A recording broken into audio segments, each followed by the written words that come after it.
A Place Called Home by Laurie Wick. Chapter 14. The next 2 weeks were joyful and busy. The painting of the porch and shutters went off without a hitch. Grandma Em was thrilled, though her grandsons were still doubtful.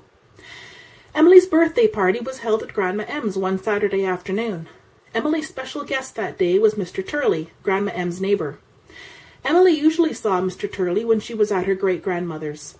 The man's kindness and lack of a grandfather in her own life made him a special asset. Julia came one afternoon. Leaving Calvin and Charles with Grandma Em, she whisked Christine back to the farm to go riding. Christine was more than a little surprised when Julia took her upstairs for riding clothes and handed her a pair of men's jeans. Christine looked down at the jeans and then back to Julia's mirth-filled eyes.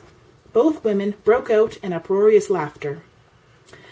The MacDonald land adjoined the Cameron land, and as the women rode over the wide acres with joyous abandon, it occurred to Christine to ask Julia how Mac felt about her in men's pants, thinking back to her grandfather's reaction. But she thought better of it and kept quiet. Christine mailed her letter to Mrs. Hall, explaining briefly her situation and that she was well. Christine asked many questions in the letter, making it hard to sit and wait for a reply.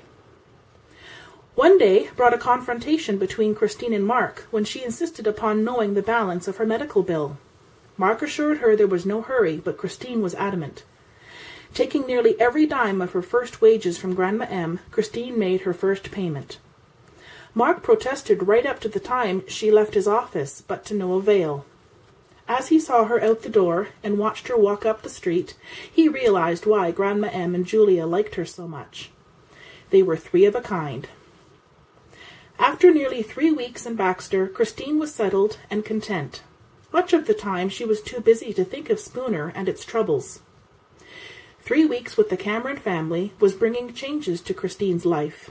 She was very aware that they were something special. At first, she attributed it to a big family and many friends, something she had never had. But as time went on, it was obvious there was something more.